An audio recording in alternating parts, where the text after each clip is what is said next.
Bonjour à toutes et à tous, et surtout bienvenue dans cet auditorium de la Banque de France pour cette remise officielle des prix de l'excellence économique en STMG. Alors nous sommes vraiment très heureux de pouvoir organiser cet événement le jour même de la clôture de cette semaine, cette très belle semaine d'EducFi. C'était la 12e édition cette année que nous faisions.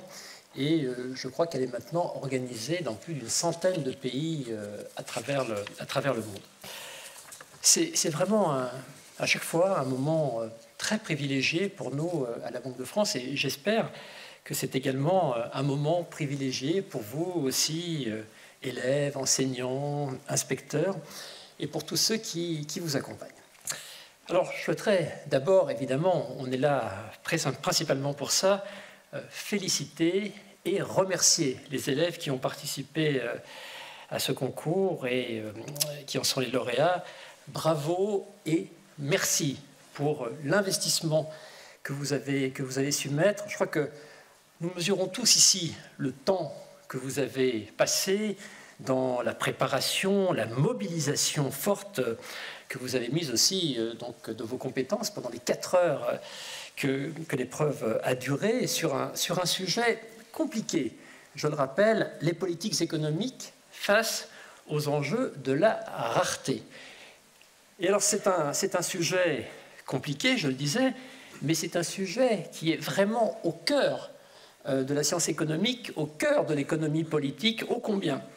Et alors là, je vais faire une petite incidente que, à tout le moins, les moins de 20 ans ne peuvent pas connaître, et peut-être même les moins de 50 ans.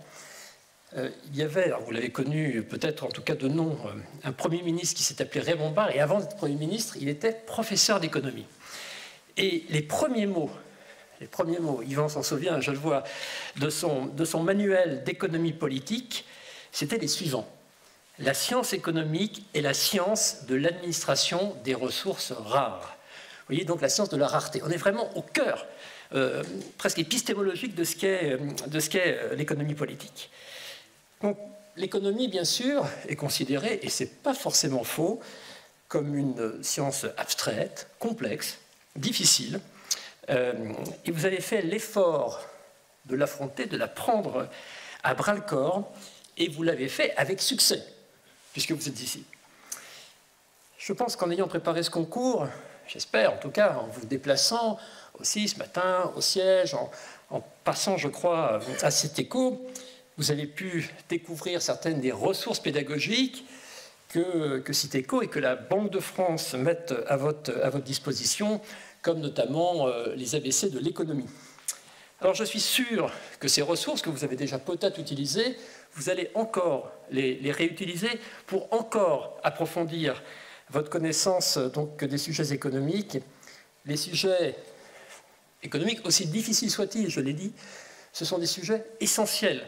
Des sujets non seulement, effectivement, vous êtes des élèves et vous orientez dans une voie économique et peut-être que vous allez travailler donc, dans cette voie, soit en économie ou en gestion, mais surtout, j'allais dire avant tout, on devrait tous, et c'est tout le sens de notre action en EducFi, avoir tous une culture économique minimum. Nous sommes tous, ou nous sommes amenés à être, en fonction de notre âge, des citoyens. Et honnêtement, pour pouvoir exercer, quel qu'il soit, je ne fais pas de politique ici, quel qu'il soit le choix que l'on va faire quand on va dans l'urne, enfin, on va pas dans l'urne, pardon, on va dans l'isoloir. il faut à ce moment-là que l'on puisse juger des programmes économiques que les candidats nous proposent. Donc c'est aussi former des citoyens que de former à l'économie. Ce concours, c'est certainement, j'imagine, le premier de votre vie d'élève ou de futur étudiant. Alors peut-être que certains d'entre vous en passeront d'autres, hein, donc en fonction de la voie qu'ils choisiront, et s'ils veulent rejoindre la fonction publique ou de l'enseignement, ou même la Banque de France, ils pourront effectivement passer des concours. D'ailleurs, je rappelle, c'est encore dans quelques années, la Banque de France recrute également par concours, et donc gardez ça dans un coin de votre tête, ça pourra servir un jour. Mais quoi qu'il en soit, le concours que vous avez passé, que vous avez réussi, j'espère qu'il vous a donné de la confiance. C'est vraiment un moment, si vous êtes là, c'est vraiment que vous avez fait une belle performance sur un sujet, comme j'ai dit, un sujet compliqué. Et donc j'espère que vous en sortirez grandi, que vous en sortirez encore plus confiant pour continuer donc, dans cette voie économique. Je note d'ailleurs que ce concours rencontre un succès croissant, puisque en 4 éditions, depuis l'année scolaire 2020-2021, les inscriptions ont littéralement bondi. Elles sont passées de 1600 à près de 9600, représentant cette année 490 lycées de toutes les académies de l'Hexagone, de l'Outre-mer, mais également avec la participation d'un lycée français de l'étranger. Ce résultat n'aurait jamais été obtenu sans la mobilisation de tous les acteurs, les membres du jury académique, les enseignants et les inspecteurs de la discipline d'économie et de gestion, sans oublier bien sûr les auteurs du sujet, messieurs Stéphane Balland et Nicolas Dupré. J'ai évoqué effectivement l'investissement, et je veux vraiment de ce point de vue-là remercier bien sûr mes équipes ici, donc à la direction de l'éducation financière, avec leur nouvelle directrice, donc Marguerite Collignan, et je veux également, mais vraiment du fond du cœur, remercier l'éducation nationale avec laquelle nous avons fait un travail vraiment extraordinaire depuis quelques années, et voilà, qu'ils en soient vraiment remerciés ici très chaleureusement. Alors, je salue en particulier, bien sûr, les enseignants. Vous avez accompagné vos élèves dans ce concours, dans la préparation de ce concours, bien sûr, ils l'ont fait seuls. Et donc, au quotidien, vous avez fait aussi un choix qui, j'allais dire, est le choix du plus beau métier, celui de professeur. Et en plus, vous avez fait le choix d'enseigner l'économie auprès des jeunes élèves de première et terminale STMG. Donc, je le dis, c'est un très beau métier que vous faites. Alors nous, à la Banque de France, plus modestement, à travers la mission EducFi, associée bien évidemment donc, à Citeco, associée bien évidemment aussi à nos collègues de l'Outre-mer avec l'IEDOM, dont le directeur général, le président, pardon, est ici présent, Yvan Ondona. Nous sommes tous très fiers de participer donc, à ce concours du prix de l'excellence économique et aussi à la valorisation de la voie technologique. S'il en était encore besoin, votre participation, votre présence ici sont la preuve, une nouvelle preuve, que l'excellence, et je dis bien l'excellence, a vraiment toute sa place dans la filière STMG. Et je ne vais pas vous retenir plus longtemps, je vais passer la parole à M. Jean-Michel Paguet, inspecteur général de l'éducation, des sports et de la recherche et coprésident du jury national pour le déroulé complet de cette cérémonie. M. Paguet, si vous voulez.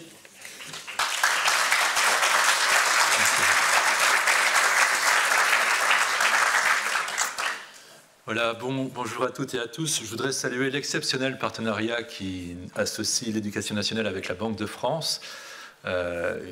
Cette manifestation témoigne de la qualité de nos relations, mais c'est aussi le passeport EducFi en collège et en lycée professionnel, avec une expérimentation qui a débuté cette année pour les lycées professionnels.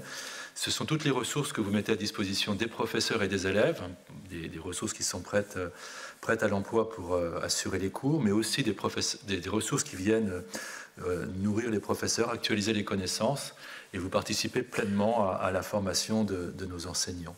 Et puis c'est aussi tout le travail qui est fait autour de Citeco pour essayer de démocratiser l'accès à la compréhension de cette discipline qui nous réunit tous aujourd'hui, l'économie. Alors, je ne vais pas redonner les chiffres, hein, vous l'avez dit, c'est un extraordinaire succès, puisque plus de 15% des élèves qui sont aujourd'hui en terminale ont passé le concours, 9600, vous l'avez dit, 8500 ont composé. Et puis, c'est aussi la surreprésentation des territoires d'outre-mer, des départements et territoires d'outre-mer, puisque c'est 4%, m'avez-vous dit, je cherche la personne qui m'a donné... Voilà, vous êtes devant moi et je ne vous vois pas. 4% de la population et 15% des participants. Voilà, donc bravo pour votre engagement au quotidien sur les territoires pour accompagner les professeurs. Donc effectivement, le sujet n'était pas facile et je suis très touché que vous ayez fait référence à la citation sur le livre de Raymond Barre, puisque c'était un de mes livres peut-être préférés quand j'étais étudiant en économie. Et ce livre m'avait marqué. Et effectivement, déjà à l'époque, on associait politique économique et rareté, l'économie étant la science de la rareté, la science des choix. C'est un sujet qui est en lien avec le programme de première et de terminale, du début de la terminale, et c'était la volonté de ce concours que de permettre, en début d'année de terminale, de permettre aux élèves et aux professeurs d'effectuer une révision un peu stimulante en mobilisant toutes les notions et les raisonnements qui ont été construits en classe de première, de les mobiliser pour préparer ce concours.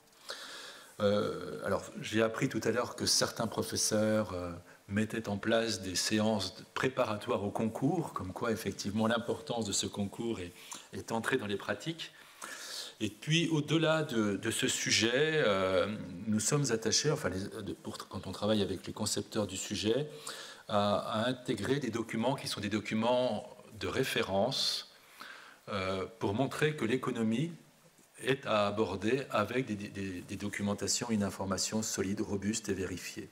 Et donc, dans le sujet, effectivement, on a des documents de nature théorique, avec un texte de Patrick Artus, sur le lien prix et rareté, le rapport de la Banque de France sur l'investissement responsable, le rapport Midos de 1972 qui a dû torturer un certain nombre de candidats, le document n'était pas facile, et puis un document de Jésabel Coupet-Soubéran sur le rôle des banques centrales. Et puis dans le sujet, on avait également des documents plus factuels, et tout l'art des candidats, c'était de construire un raisonnement en mobilisant leurs connaissances, les documents plus théoriques et les documents plus factuels.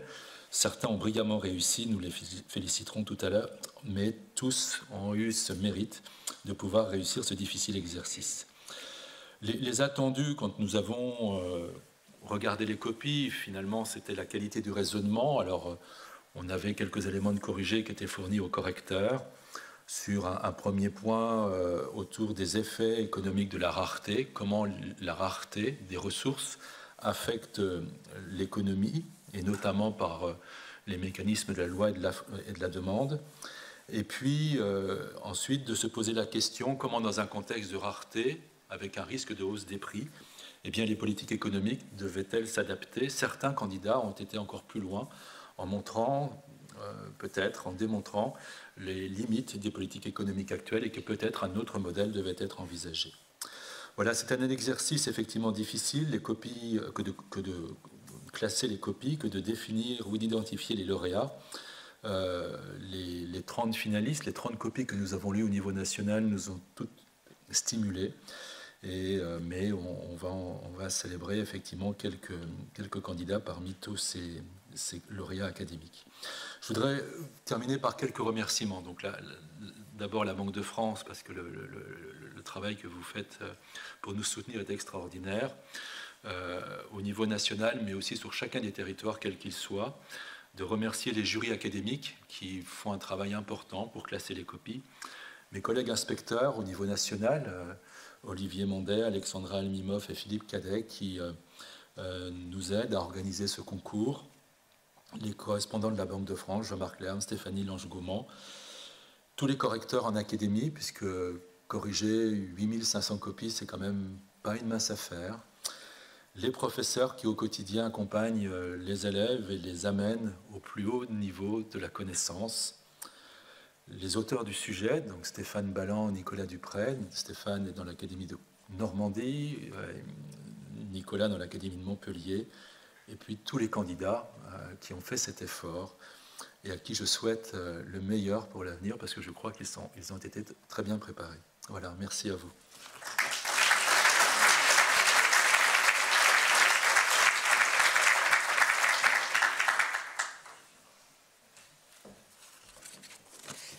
Bonjour à tous. Donc, nous arrivons au moment que vous attendez, à savoir la remise des prix. Et donc, nous allons commencer sans attendre par la remise du 3e prix.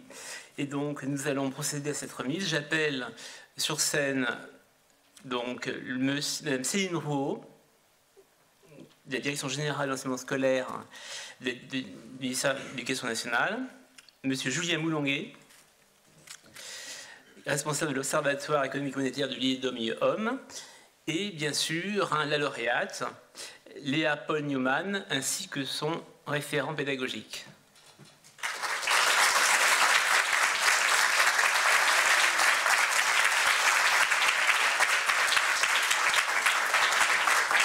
Quelques mots peut-être?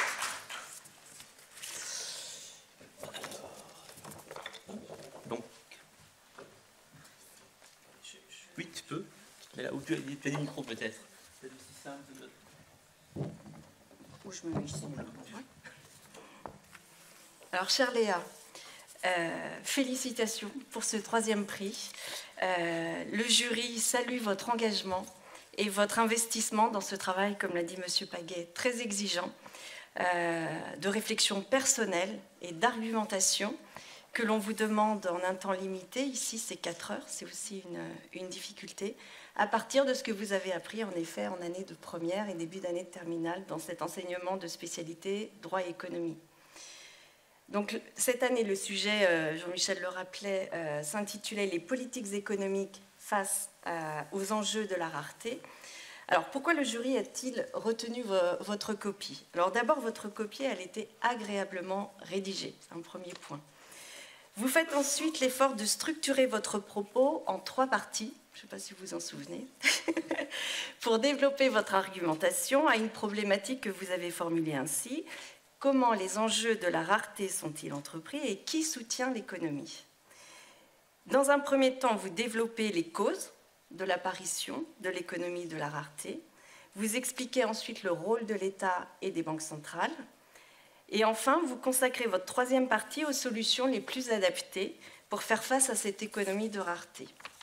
Alors, le jury signale 2 points particuliers que vous pouvez prendre comme des conseils, des axes de travail dans le cadre de votre poursuite d'études, à savoir dans cet exercice difficile de rédaction, l'équilibre peut-être de la rédaction des parties. Vous avez fait une introduction notamment longue, parce qu'elle était nourrie de définitions que vous avez justement explicitées par rapport à la problématique que vous aviez choisie. Et la conclusion était un peu courte, il vous a peut-être manqué un petit peu de temps. Vous avez également peut-être, vous avez peut-être pas assez lié ce qui était théorique, que vous avez encore une fois très bien explicité, et les faits que vous avez pourtant bien repérés dans le corpus documentaire qui était par ailleurs très, très nourri, très dense.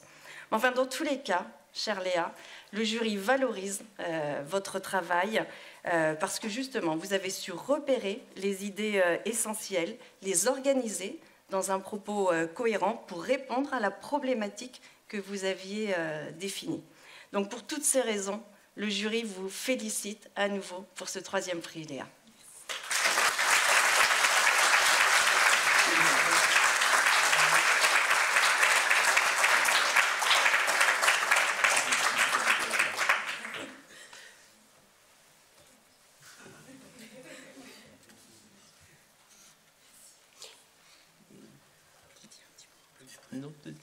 Non.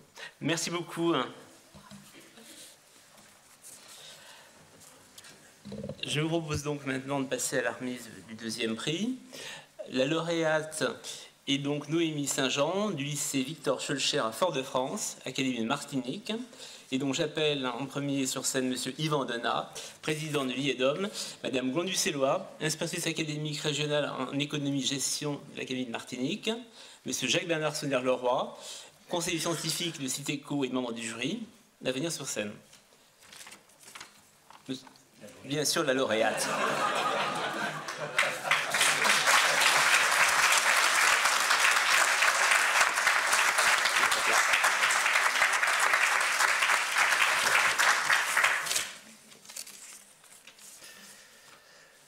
Chère lauréate, chers lauréats, mesdames, messieurs, je vais donc dire quelques mots pour introduire ce 2e prix.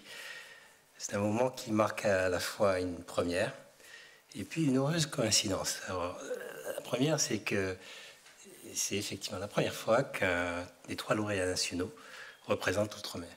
Vous voyez, nous sommes venus en force. Ce résultat vient en réalité couronner l'immense attrait des actions d'éducation financière dans les territoires ultramarins. Dans la copie de Noémie Saint-Jean que j'ai lue, Noémie nous dit formule le problème qui lui est posé de la façon suivante: comment l'État affronte-t-il les enjeux de la rareté?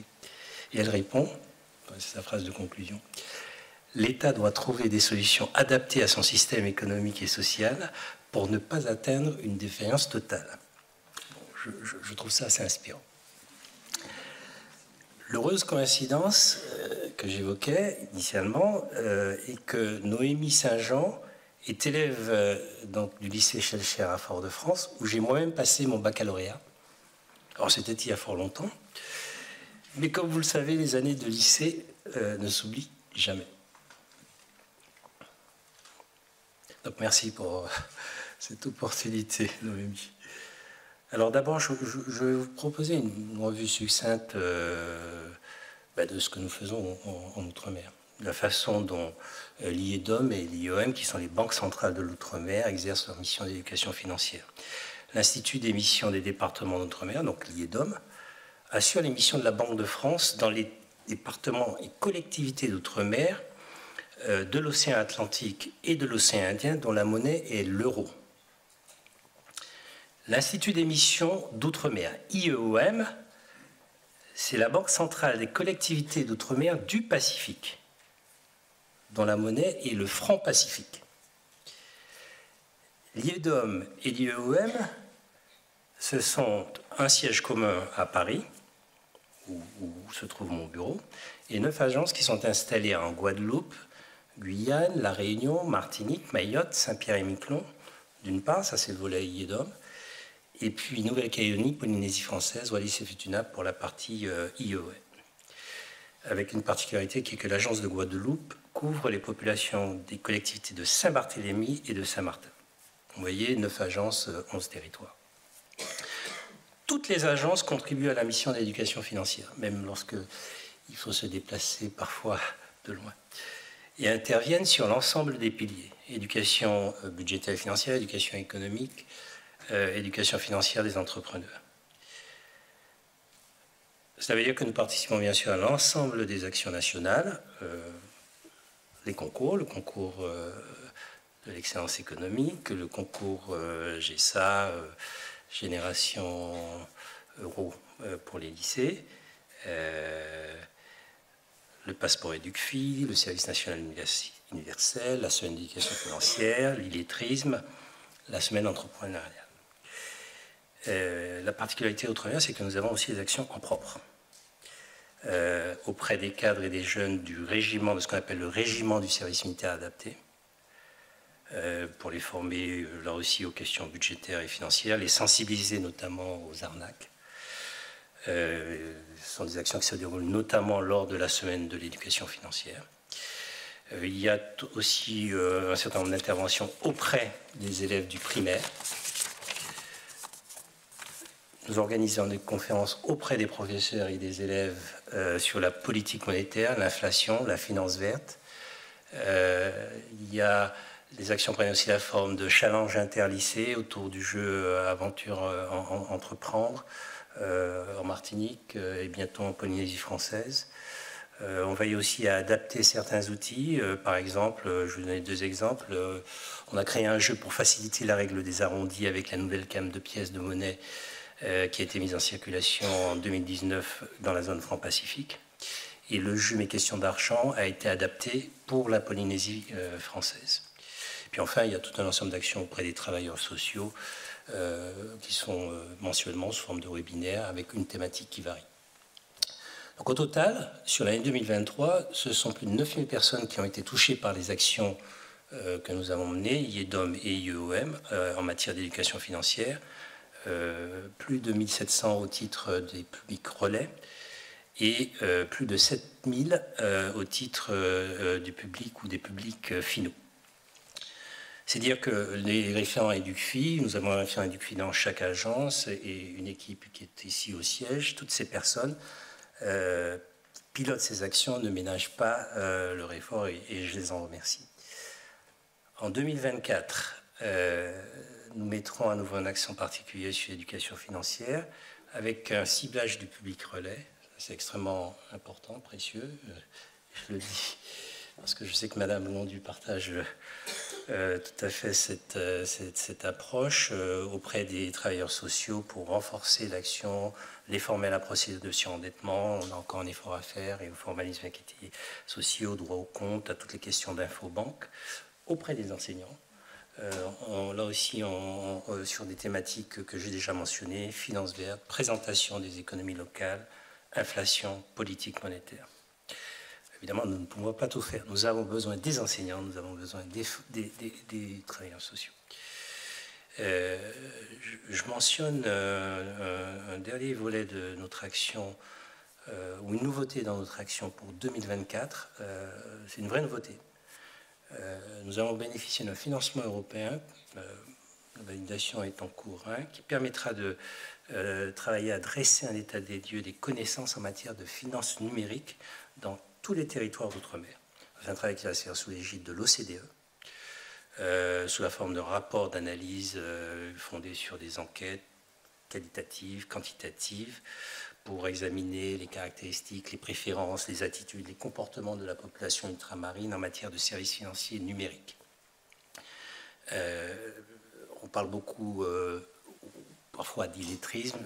Là, le sujet, c'est l'électronisme. Il y a aussi une dimension prévention contre, je l'ai mentionné déjà, les risques de fraude et d'escroquerie, en particulier en matière de produits financiers numériques. Et les équipes des instituts sont auprès des différents prestataires de paiement ultramarins, de la Banque de France, de la CPR, de l'autorité des marchés financiers, pour élaborer les outils nécessaires permettant de remédier aux carences qui ont été identifiées et visant à la prévention des risques de fraude en AC en Outre-mer en matière d'utilisation de ces produits. Alors j'en viens plus précisément au concours de l'excellence économique lui-même. Nous y participons activement depuis 4 ans, avec une participation qui ne cesse de progresser. 2023, c'était 1480 élèves qui ont composé. Ça a été dit par monsieur l'inspecteur, 15% de la participation nationale pour 4% de la population, donc vraiment une surreprésentation. Un attrait absolument impressionnant. Mais cette participation, c'est à la fois celle des élèves qui osent, qui ne craignent pas l'émulation, qui montrent leurs idées et leurs talents. C'est aussi, et je les salue particulièrement, l'implication forte des académies, des directions de lycées, des enseignants, avec lesquels nous entretenons des relations étroites et confiantes. Les résultats sont là. Donc, 2e prix national pour la Martinique cette année. Mais cette même année, c'est le 10e prix pour la Polynésie française. Je précise que, outre les représentants de la Martinique qui sont ici, donc Noémie, sa maman, qui est en face de moi, Sylvie, Madame Glondu, l'inspectrice académique, Catherine Glondu, la directrice déléguée qui est du lycée Chachia, qui est déléguée aux formations professionnelles et technologiques, Madame Betty Rennes, qui doit être ici. Il y a également dans la délégation Outre-mer aujourd'hui le lauréat académique de Mayotte, Aridouane Daou Saïb, accompagné de son professeur, ou sa professeure, je ne sais pas comment on dit, Pia Capdevielle, qui ont fait le déplacement également pour cet événement. Donc, un grand coup de chapeau à toutes et à tous, et encore une fois, bravo.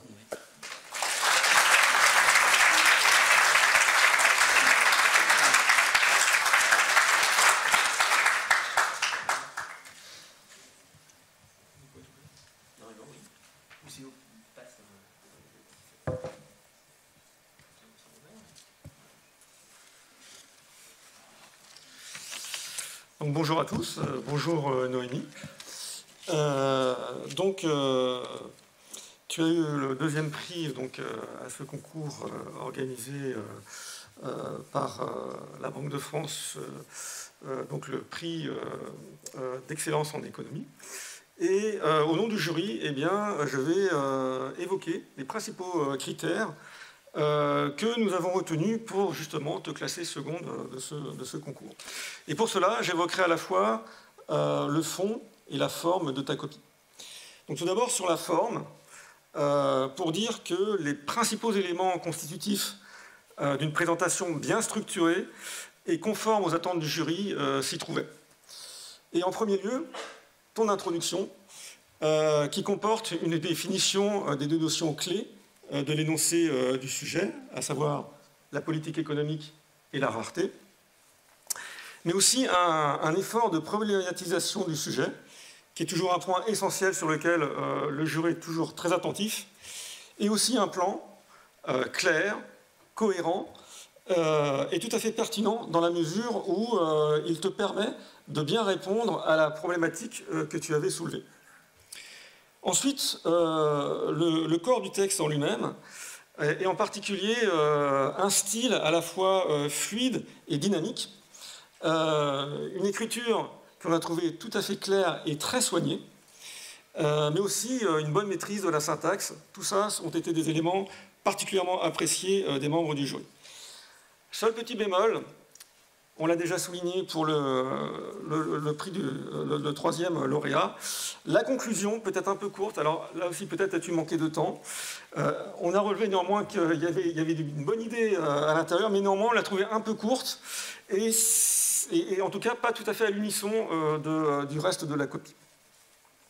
Alors sur le fond, par ailleurs, les membres du jury ont apprécié la très bonne exploitation que tu as pu faire des documents qui accompagnaient le sujet. D'une part, parce que tu as su sélectionner dans cette, on l'a dit, importante documentation, les divers textes, les divers passages, les divers chiffres qui te permettaient de bien illustrer ta démonstration. Et ça, c'était bien vu, on a bien aimé. Et ça a aussi mis en évidence le fait que tu maîtrisais bien les mécanismes économiques sous-jacents. Et ce qui à nos yeux est tout à fait essentiel. Et puis d'autre part, tu ne t'es pas contenté d'exploiter les documents, tu as aussi apporté une touche personnelle, une touche de réflexion personnelle qu'on a trouvé très à propos et qui a également été très bien perçue par le jury. Donc au total, une excellente copie et une deuxième place au concours bien méritée. Et donc au nom de l'ensemble des membres du jury, eh bien, je te félicite.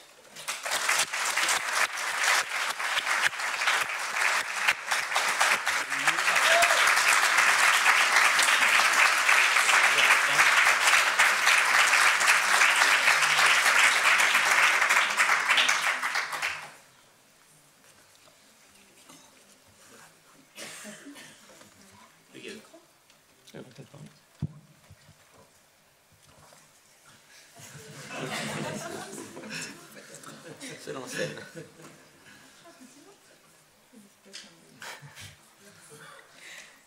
Je ne sais pas quoi dire. Je pense que même si je ne suis pas première, je suis très contente d'être arrivée jusqu'ici parce que déjà au niveau académique, j'y croyais pas. Je réalisais pas et je pense qu'aujourd'hui, je réalise toujours pas que je suis deuxième au national. C'est une grande fierté aussi pour mon île parce que on n'est pas toujours forcément bien perçu et ça me permet aussi de montrer que peu importe de là où on vient, on peut réussir. Et quand on veut, on peut. Merci.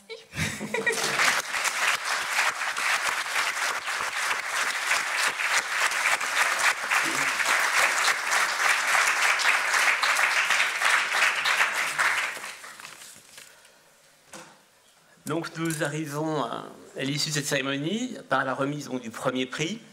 Donc j'appelle sur scène M. Paguet, président du jury, Mme Marguerite Collignan, directrice de l'éducation financière à la Banque de France, et bien sûr le lauréat, Melvin Fless, du lycée Germaine Tillion à Castelnaudary.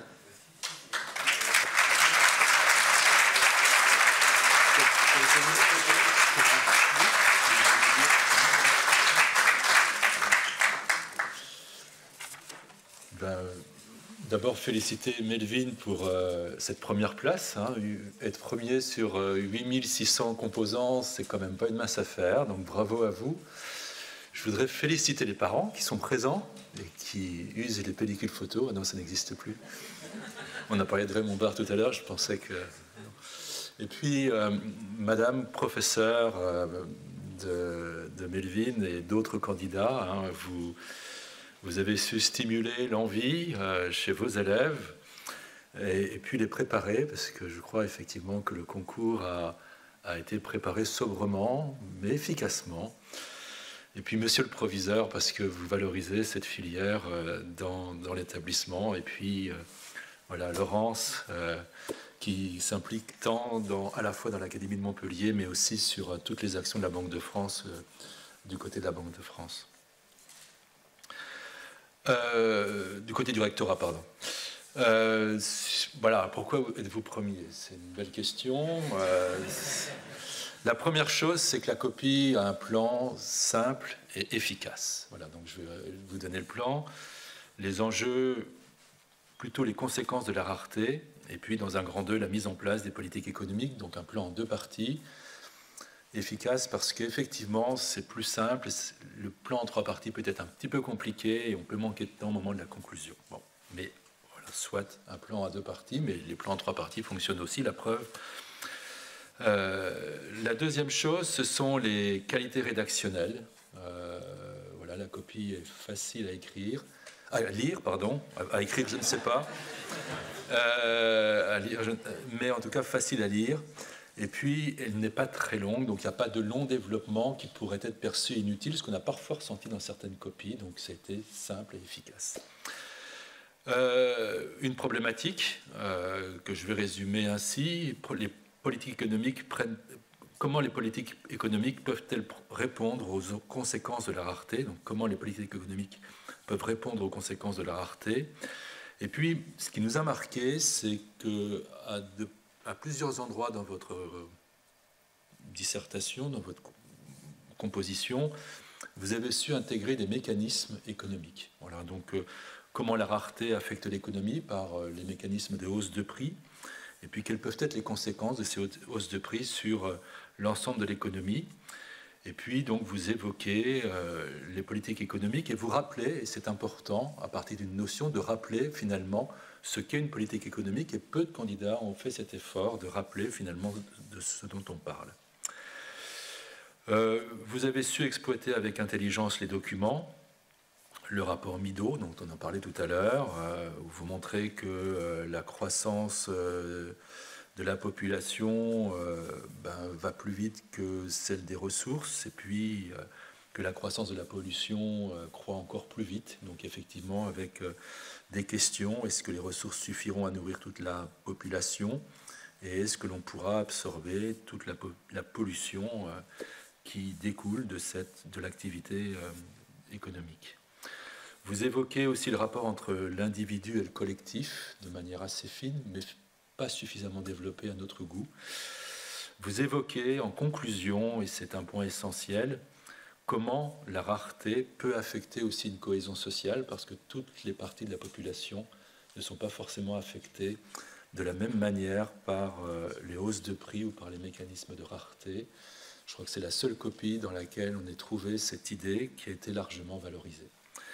Et puis, vous avez évoqué, avec un raisonnement, le passage d'une société de l'abondance à une société de la rareté, avec beaucoup d'habileté. Voilà. Pour tous ces points, on a choisi de vous classer premier. Le choix était difficile, voilà, je vais vous le dire, mais malgré tout, votre mérite n'en est que plus grand. Voilà, bravo à vous.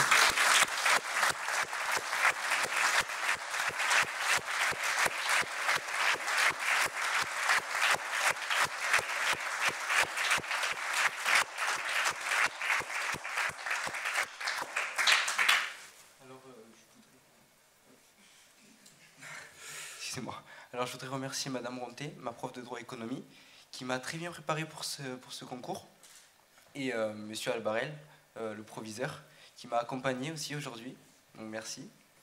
Et aussi la Banque de France d'avoir organisé ce concours, qui m'a permis de prendre encore plus confiance en moi, et aussi de revoir mes idées pour plus tard, pour Parcoursup. Voilà, ça m'a valorisé. Et voilà, merci.